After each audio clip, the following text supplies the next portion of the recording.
Welcome to शिक्षा YouTube channel. आज है 21 मार्च और 21 मार्च की जितनी सारी मोस्ट टॉप 10 करंट अफेयर बन सकती थी वो मैं आपके लिए बना के लाया हूं, जो आपको हर तरह के कॉम्पिटिटिव एग्जाम में यूज़फुल होने वाले हैं। तो ज़्यादा देर न करते हुए बढ़ते हैं अपने क्वेश्चन की तरफ। क्वेश्चन पे आने से पहले अगर आप लोग नए चैनल को सब्सक्राइब नहीं किया है तो कर दें और बेल आइकन ज़रूर प्रेस करें। तो चलिए बढ़ते हैं अपने क्वेश्चन की तरफ। तो बढ़ते हैं अपने क्वेश्चन नंबर 1 की तरफ। हमारा क्वेश्चन नंबर 1 है, हाल ही में चैट जीपीटी के प्रतिबंधी फाल्कन LLM को कहाँ लॉन्च किया गया है? तो वो है अबू धाबी। अबू धाबी में हाल ही में चैट जीपीटी के प्रतिबंध फाल्कन LLM को हाल ही में अबू धाबी में लॉन्च किया गया है। तो बढ़ते हैं अपने क्वेश्चन नंबर 2 की तरफ। हमारा क्वेश्चन नंबर 2 है, अंतर्राष्ट्रीय अपराध न्यायालय ने हाल ही में किस देश के राष्ट्रपति के खिलाफ गिरफ्तारी वारंट जारी किया है? तो वो है रूस देश। रूस देश के अंतर्राष्ट्रीय अपराध न्यायालय ने हाल ही में रूस देश के राष्ट्रपति के खिलाफ गिरफ्तारी वारंट जारी किया है। तो वो है रूस देश। तो बढ़ते हैं अपने क्वेश्चन नंबर 3 की तरफ। हमारा क्वेश्चन नंबर 3 है, हाल ही में धूम्रपान कानून के लिए किस शहर को स्वास्थ्य शहरों के लिए साझेदारी पुरस्कार मिला है? तो वो है बेंगलुरु। बेंगलुरु को हाल ही में धूम्रपान कानून के लिए बेंगलुरु शहर को स्वास्थ्य शहरों के लिए साझेदारी पुरस्कार मिला है। तो वो है बेंगलुरु शहर को।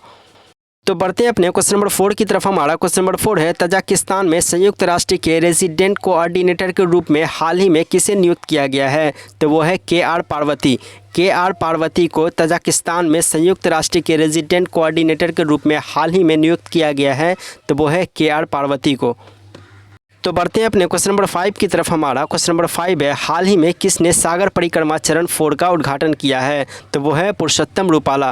पुरुषोत्तम रूपाला हाल ही में पुरुषोत्तम रूपाला ने सागर परिक्रमा चरण 4 का उद्घाटन किया है। तो वो है पुरुषोत्तम रूपाला। तो बढ़ते हैं अपने क्वेश्चन नंबर 6 की तरफ। हमारा क्वेश्चन नंबर 6 है, किसे हाल ही में गवर्नर ऑफ द ईयर 2023 पुरस्कार से सम्मानित किया गया है? तो वो है शक्तिकांत दास। शक्तिकांत दास को हाल ही में गवर्नर ऑफ द ईयर पुरस्कार से सम्मानित किया गया है। तो वो है शक्तिकांत दास को। तो बढ़ते हैं अपने क्वेश्चन नंबर 7 की तरफ। हमारा क्वेश्चन नंबर 7 है, हाल ही में PM मित्रा योजना के तहत सरकार कितने राज्यों में मेगा टेक्सटाइल पार्क विकसित करेगी? तो वो है 7 राज्यों में। 7 राज्यों में हाल ही में PM मित्रा योजना के तहत सरकार 7 राज्यों में मेगा टेक्सटाइल पार्क विकसित करेगी। तो वो है 7 राज्यों में। तो बढ़ते हैं अपने क्वेश्चन नंबर 8 की तरफ। हमारा क्वेश्चन नंबर 8 है, अभ्यास सी ड्रैगन 23 में भाग लेने के लिए भारतीय नौसेना का P-81 विमान हाल ही में कहां पहुंचा है? तो वो है USA में।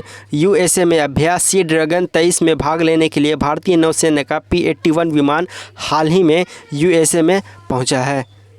तो बढ़ते हैं अपने क्वेश्चन नंबर 9 की तरफ। हमारा क्वेश्चन नंबर 9 है, हाल ही में BRO ने रिकॉर्ड कितने दिन रणनीतिक जोजिल दर्रा खेला है? तो वो है 68 दिन। 68 दिन हाल ही में BRO ने रिकॉर्ड 68 दिन रणनीतिक जोजिल दर्रा खेला है। तो वो है 68 डेज। तो बढ़ते हैं अपने क्वेश्चन नंबर 10 की तरफ, जो कि सीरीज़ का लास्ट क्वेश्चन है। तो हमारा क्वेश्चन नंबर 10 है, भारत और किस देश के बीच हाल ही में मैत्री पाइपलाइन का उद्घाटन हुआ है? तो वो है बांग्लादेश। बांग्लादेश। भारत और बांग्लादेश के बीच हाल ही में मैत्री पाइपलाइन का उद्घाटन हुआ है। तो वो है भारत और बांग्लादेश के बीच। तो ये थी 21 मार्च की करंट अफेयर क्लासेस, जो आपको हर तरह के कॉम्पिटिटिव एग्जाम में यूज़फुल होने वाले हैं। इसी तरह से आसान भाषा में करंट अफेयर रोज़ सीखने के लिए आप हमारे चैनल को सब्सक्राइब करें और बेल आइकन जरूर प्रेस करें। तो चलिए मिलते हैं नेक्स्ट डे एक और नई यूज़फुल वीडियो के साथ, एक और नई करंट अफेयर सेशन के साथ। तब तक के लिए जय हिंद, जय भारत।